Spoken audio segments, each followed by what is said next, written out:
Hello again. Thanks for watching this short video message about an extremely important topic. Several weeks ago, the tragic police killing of George Floyd, a black man, resulted in a justified eruption of pain, anger, and protest about unrelenting racism in America and the world. Several weeks later, a police shooting killed Rayshard Brooks, another black man in Atlanta, Georgia.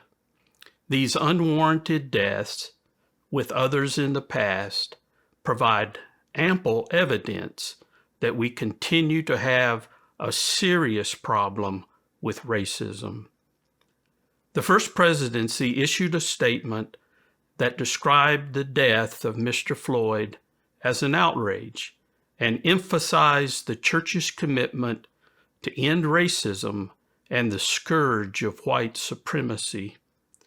Various teams of church leaders provided additional statements emphasizing previous World Conference resolutions and inspired words of counsel related to racism and human diversity.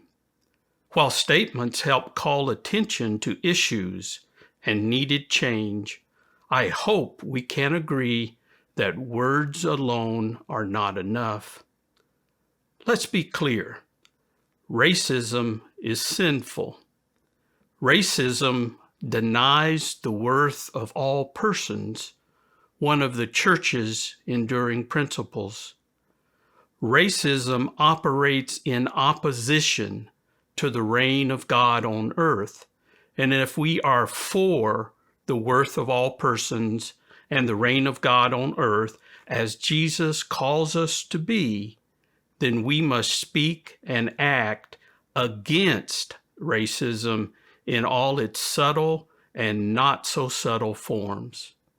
Over the years, I've participated in various workshops on racism and human diversity.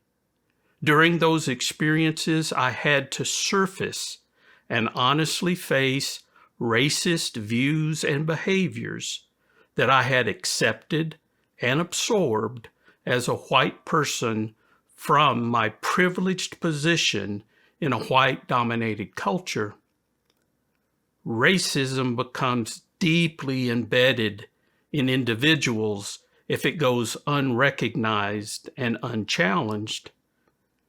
And because of its persistence in individuals, it also becomes systemically fixed in our governments and institutions, including churches.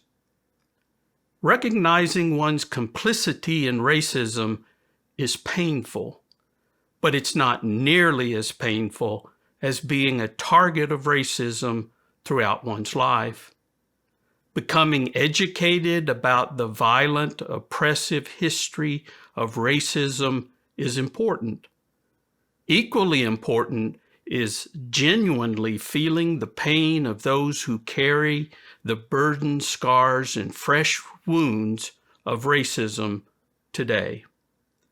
Once I had the opportunity to support a group of African American church members as they sought to establish a predominantly black congregation.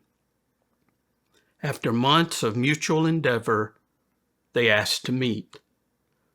I was unprepared for what ensued. They confronted me with the truth about racism. Racism in society, in the church, and in me. For close to 3 hours, I shut my mouth and listened to their frustration, pain, and suffering. The experience was raw, painful, disruptive, and redemptive. I came to realize that I was part of the problem, despite my good intentions. I was complicit in assumptions, stereotypes, privileges, and systems of racism that caused untold suffering in the lives of others. I was driven to self-examination, confession, repentance, and action. At this pivotal time in history, when opportunity for fundamental change is apparent, we must fully awaken to the reality and extent of racism and the urgent need to do something about it now. No excuses, no denials, no complacency.